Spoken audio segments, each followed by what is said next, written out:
Hello everyone, আশা করি তোমরা সকলেই খুব ভালো আছো। আমি কেমন আছি সেটা বাদ দাও। আজ দিদা রান্না করবে ইলিশ মাছের মাথা দিয়ে কচুর শাক। এটা কিন্তু আমাদের বাড়িতে ইলেকট্রিকের কাজ করতে আসা কাকুদের আবদারে। এবার ওনাদের আবদারে কেন বলছি, ওনারা ধর্মে মুসলিম, তবে আমরা তো মানুষ, জাতপাত ধর্ম বর্ণ কিছুই মানি না। ওনারা খেতে চেয়েছিল ইলিশ মাছের মাথা দিয়ে কচু শাক, সাথে ডিমের কারি। ওনারা মাকে বলেছিল, আমরা তো পেঁয়াজ রসুন দিয়ে সবসময় কচু শাক খাই, কখনো ইলিশ মাছের মাথা দিয়ে কচু শাক আমরা খেয়ে দেখিনি। সেদিন আমাদের বাড়ির 3 তলায় ইলেকট্রিক লাইন ফেলার কাজে ওনারা এসেছিলেন, আর দিদা কচু শাক আর তেলা কচু শাকের বড়া আর এগ কারি করে দিয়েছিল। আর এখানে দেখতেই পাচ্ছ কচু শাকটা কেটে নেওয়ার পরে কচু শাক আর ছোলা তোমরা চাইলে সেদ্ধ করে নিতে পারো।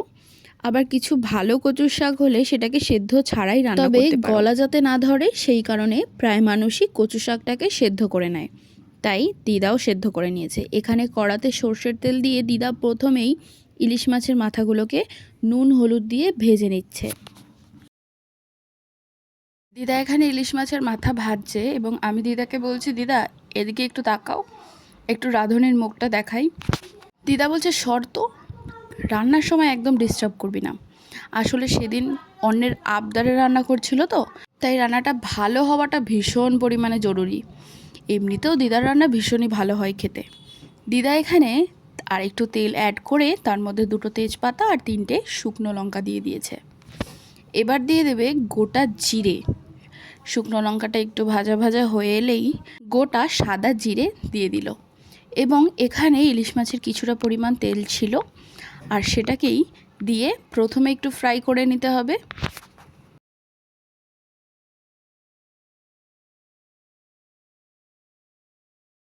ফ্রাই করা হয়ে গেলেই আমি এখানে দিয়ে দিলাম কচুর শাকটা। আর দিদা এখানে কিন্তু একটু আদা বাটা আর একটু জিরের গুঁড়ো দিয়েছে। তোমরা চাইলে এই দুটো স্কিপ করতে পারো, তবে যদি টেস্ট আনতে চাও তাহলে কিন্তু মাস্ট ইম্পর্টেন্ট বাবা। আর এখানে দিয়ে দিল নুন আর হলুদ। নুন 1 টেবিল স্পুন আর হলুদও 1 টেবিল স্পুন। আর সাথে সাথে দিয়ে দিল কাঁচা লঙ্কা। স্পাইসটা অবভিয়াসলি তোমার পছন্দ অনুযায়ী তুমি দিয়ে দিতে পারো। আর এখানে আমি তো বলবো, ইলিশ মাছের মাথা দিয়ে যেহেতু তুমি কচু শাক করছো, কচু শাকটা জলসা জলসা ভাব না থাকাই ভালো। একটু টান টান হলে খেতে কিন্তু বেশ ভালো লাগে, মানে একটু শুকনো শুকনো আর কি। আর কচু শাক তো অনেক রকমেরই হয়ে থাকে, সাদা কচু, শোলা কচু, পানি কচু। আর এই কচুটা ছিল পানি কচু। পানি কচু বলতে যেটা জলে হয়ে থাকে আর কি। তো আর এই কচুটা ছিল কালো কচু। এটা কিন্তু ভীষণ মিষ্টি হয়, এতে চিনি অ্যাড করার কোনো প্রয়োজনই হয় না। অনেক কচু শাক হয়ে থাকে পানসা খেতে লাগে, সেটাতে একটু চিনি অ্যাড করার প্রয়োজন হয়ে থাকে। এবার বলতেই পারো, চিনি কেন অ্যাড করব? চিনি না অ্যাড করেও আমরা খেতে পারি, অবভিয়াসলি চিনি না অ্যাড করে খেতে পারি। যে কোনো শাকেই যে চিনি অ্যাড করতে হবে এরকম কিন্তু কোনো কথা নেই। তবে কচুর শাকটা পানসা হলে খুব একটা খেতে ভালো লাগে না, তাই সামান্য ছিটে ফোটা চিনি একটু দিতে হয়।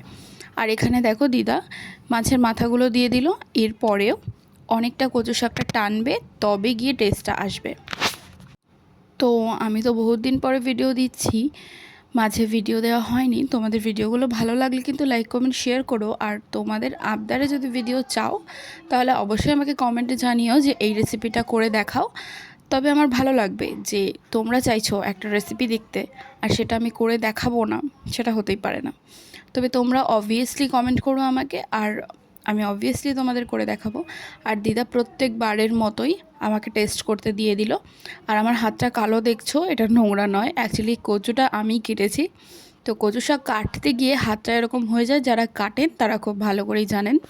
আর দিদার অভ্যাস, সেটা দিদা যেটাই রান্না করুক না কেন কাউকে না কাউকে দিয়ে সেটা টেস্ট করাবেই। আর বাড়িতে আমি থাকলে তো কোনো কথাই নেই, সে টেস্টটা আমাকেই করতে হয়। কচু শাকটা রান্না করা হয়ে গেছে, কেমন লাগলো তোমরা জানিও। আর বাড়িতে কিন্তু অবশ্যই ট্রাই করে দেখো এরকমভাবে রান্না করার।